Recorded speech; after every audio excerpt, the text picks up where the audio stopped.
मैं अनुष्का श्रीवास्तव और आप देख रहे हैं न्यूज लाइव। ईरान इजराइल के बीच सीज फायर, इजरायली प्रधानमंत्री का दावा, हासिल किए लक्ष्य। इजराइल और ईरान के बीच जारी युद्ध अब थमता नजर आ रहा है। अमेरिकी राष्ट्रपति डोनाल्ड ट्रंप ने दोनों देशों के बीच सीज फायर का ऐलान किया है। इजराइल के प्रधानमंत्री बेंजामिन नेतन्याहू ने भी हमले रोकने का ऐलान कर दिया है। नेतन्याहू ने कहा कि इजरायली सेना का उद्देश्य पूरा हो गया है। वहीं ईरान ने इजराइल पर 6 बैलिस्टिक मिसाइलों से हमला किया। टाइम्स ऑफ इजराइल की रिपोर्ट्स के अनुसार एक मिसाइल बीरशेबा शहर में इमारत पर गिरी, जिसमें 4 लोगों की मौत हो गई और करीब 20 लोग घायल हो गए। इसके बाद अमेरिकी राष्ट्रपति ट्रंप ने फिर एक पोस्ट किया और लिखा कि अभी से सीज फायर लागू होता है, प्लीज़ इसे न तोड़ें। ईरानी सरकारी टेलीविज़न ने भी कहा कि इजराइल के साथ युद्ध में संघर्ष विराम लागू हो गया है, लेकिन इजराइल के रक्षा मंत्री इजराइल कॉट्ज़ ने ईरान पर सीज फायर के उल्लंघन का आरोप लगाते हुए कहा कि सेना को तेहरान में कड़ी कार्रवाई का आदेश दिया गया है। पीएम मोदी ने आतंकवाद पर एक बार फिर पाकिस्तान को दिया सख्त संदेश, कहा भारतीयों का खून बहाने वालों को नहीं बख्शेंगे। प्रधानमंत्री नरेंद्र मोदी ने महानतम नेताओं श्री नारायण गुरु और महात्मा गांधी के बीच ऐतिहासिक बातचीत के शताब्दी समारोह के उद्घाटन कार्यक्रम में एक बार फिर पाकिस्तान को सीधा और कड़ा संदेश दिया है। प्रधानमंत्री ने कहा कि भारतीयों का खून बहाने वालों को बख्शा नहीं जाएगा। ऐसे आतंकवादियों के लिए कोई ठिकाना सुरक्षित नहीं होगा। पहलगाम हमले के बाद पीएम मोदी ने स्पष्ट तौर पर कहा था कि इस हमले को अंजाम देने वालों और उन्हें संरक्षण देने वालों को मिट्टी में मिला दिया जाएगा। इसके बाद भारतीय सेनाओं ने ऑपरेशन सिंदूर लॉन्च कर पाकिस्तान में मौजूद आतंकवादियों के शिविरों को तबाह कर दिया था।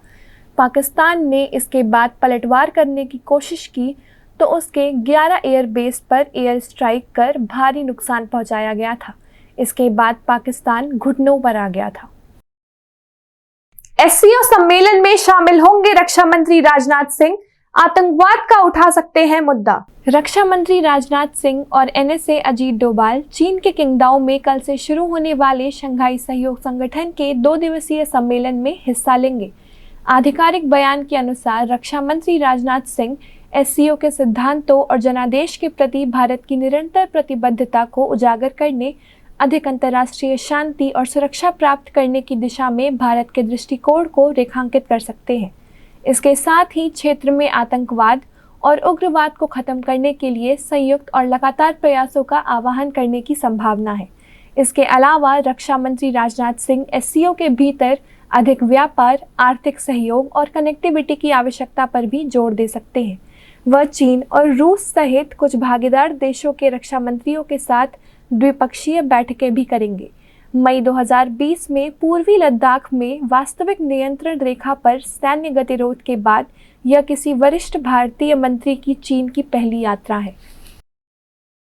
सिंधु जल संधि पर विश्व बैंक में भी भारत का एक्शन, पाकिस्तान के लिए एक और झटका। इंडियन एक्सप्रेस की रिपोर्ट के अनुसार भारत ने सिंधु जल संधि निलंबित करने के बाद विश्व बैंक के एक्सपर्ट की कार्रवाई पर रोक लगाने की मांग की है। ये कार्रवाई किशनगंगा और रतलेपन बिजली परियोजनाओं को लेकर चल रही है। भारत सरकार ने विश्व बैंक के न्यूट्रल एक्सपर्ट मिशेल लीनो को पत्र लिखकर रतले और किशनगंगा जल विद्युत विवादों पर कार्रवाई रोकने का अनुरोध किया है। साल 2022 से मिशेल लीनो जम्मू कश्मीर में भारतीय जल विद्युत परियोजनाओं किशनगंगा और रतले से जुड़े विवादों की सुनवाई कर रहे हैं। विश्व बैंक ने उन्हें 13 अक्टूबर 2022 को सिंधु जल समझौते के अनुच्छेद 9 और अनुबंध F के तहत नियुक्त किया था। उनका काम भारत और पाकिस्तान की बात सुनकर यह तय करना है कि क्या इन परियोजनाओं का डिजाइन संधि का पालन करता है। भारत का यह प्रयास विश्व बैंक में भी पाकिस्तान के लिए बड़ा झटका है। वाराणसी में बोले सीएम योगी, मध्य क्षेत्रीय परिषद की बैठक टीम इंडिया के दृष्टिकोण को नई देगी शक्ति।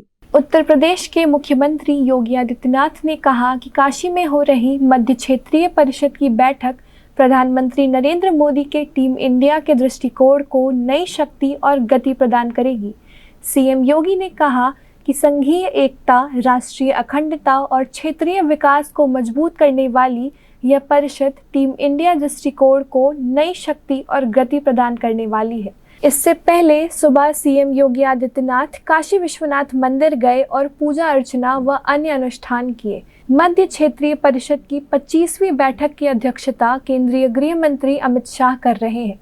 गृह मंत्री अमित शाह कल से ही वाराणसी के 2 दिवसीय दौरे पर हैं। इस बैठक में मध्य प्रदेश के मुख्यमंत्री मोहन यादव, उत्तराखंड के मुख्यमंत्री पुष्कर सिंह धामी और छत्तीसगढ़ के मुख्यमंत्री विष्णुदेव साय भी भाग ले रहे हैं।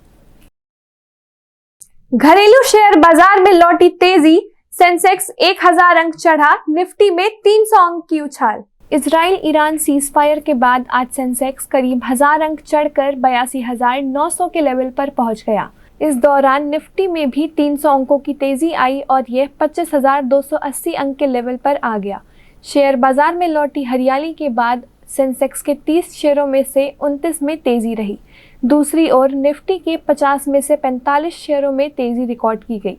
वहीं एशियाई बाजारों में जापान का निक्केई 1.08% ऊपर चढ़कर 38,769 के लेवल पर पहुंच गया और कोरिया का कोस्पी 2.48% की बढ़ोतरी के साथ 3089 पर कारोबार करता नजर आया। इसके अलावा हांगकांग का हैंग सेंग इंडेक्स 2.02% की तेजी के साथ 24,168 के लेवल पर पहुंच गया।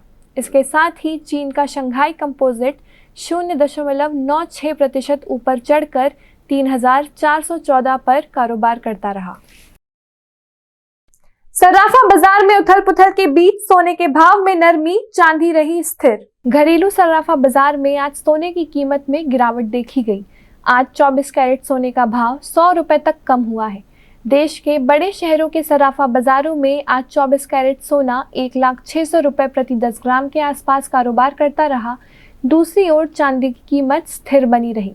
कल की तरह आज भी 1 किलोग्राम चांदी का भाव 1,09,900 रुपए प्रति किलोग्राम रहा। वहीं आधिकारिक वेबसाइट ibujrates.com के अनुसार 999 शुद्धता के सोने का रेट 97,288 रुपए प्रति 10 ग्राम रिकॉर्ड किया गया, जबकि 995 शुद्धता वाले सोने का भाव 96,898 रुपए प्रति 10 ग्राम रहा। वहीं 999 शुद्धता के चांदी का रेट 1,05,898 रुपए प्रति किलोग्राम दर्ज किया गया।